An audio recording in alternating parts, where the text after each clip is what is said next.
Sir, देश में जातिगत जनगणना की मांग दशकों पुरानी है, जिसका मकसद अलग अलग जातियों की संख्या के आधार पर उन्हें आरक्षण और जरूरतमंदों तक सरकारी योजनाओं का फायदा पहुंचाना बताया जाता है। माना जाता है कि बीजेपी को इस तरह की जनगणना से डर है कि इससे अगली जातियों के उसके वोटर नाराज हो सकते हैं।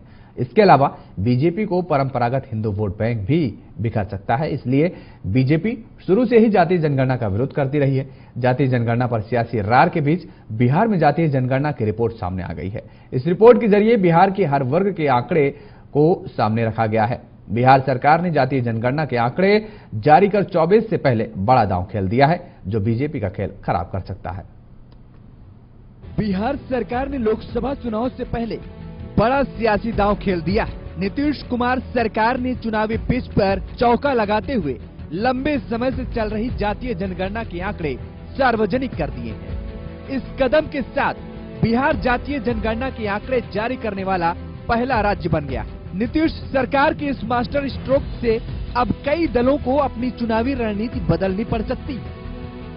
बिहार सरकार की रिपोर्ट के मुताबिक राज्य में 27% जनसंख्या पिछड़ा वर्ग की है, जबकि 36% आबादी अति पिछड़ा वर्ग की है। वहीं 19% से थोड़ी ज्यादा अनुसूचित जाति और 1.68% अनुसूचित जनजाति की जनसंख्या बताई गई है।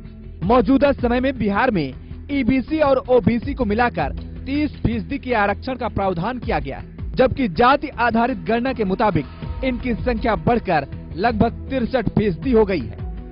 वो बिहार में कुल सर्वेक्षित परिवारों की कुल संख्या 2,83,44,107 है और इसमें कुल जो जनसंख्या है वो 13,07,25,310 है और इसमें अस्थायी प्रवासी स्थिति में 53,72,022 लोग हैं। इसी तरह से हम लोगों ने पूरे राज्य में जो फिगर्स हैं उसको संकलित करके पुरुषों की संख्या 4,41,00,000 के करीब है, महिलाओं की संख्या 6,11,00,000 के करीब है। जातीय जनगणना के आंकड़े जारी होने के बाद एक ओर जहां सीएम नीतीश ने पूरी टीम को बधाई दी है, तो वहीं आंकड़ों पर सियासी जंग भी छिड़ गई। बीजेपी ने जातीय जनगणना के आंकड़ों को आधा अधूरा और जनता में भ्रम फैलाने वाला बताया। जातीय जनगणना बिहार की जनता में, गरीबों में भ्रम फैलाने के सिवा कुछ नहीं है।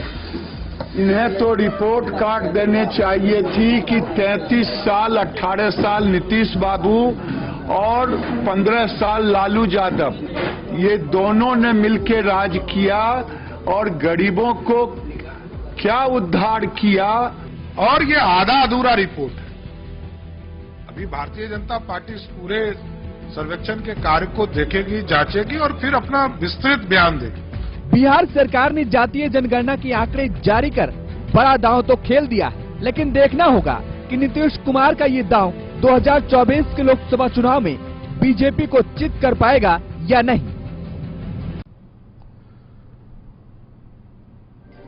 तो बिहार में जाति आधारित सर्वे की जो रिपोर्ट सामने आई है वो आपके सामने है। दरअसल इस रिपोर्ट के मुताबिक पिछड़ा वर्ग की आबादी 27% है, अति पिछड़ा वर्ग की आबादी 36.01% है, जबकि बिहार में यादवों की कुल आबादी 14% बताई गई है। वहीं बिहार में कुर्मियों की आबादी 2.87% है, जबकि भूमिहारों की आबादी 2.86% है।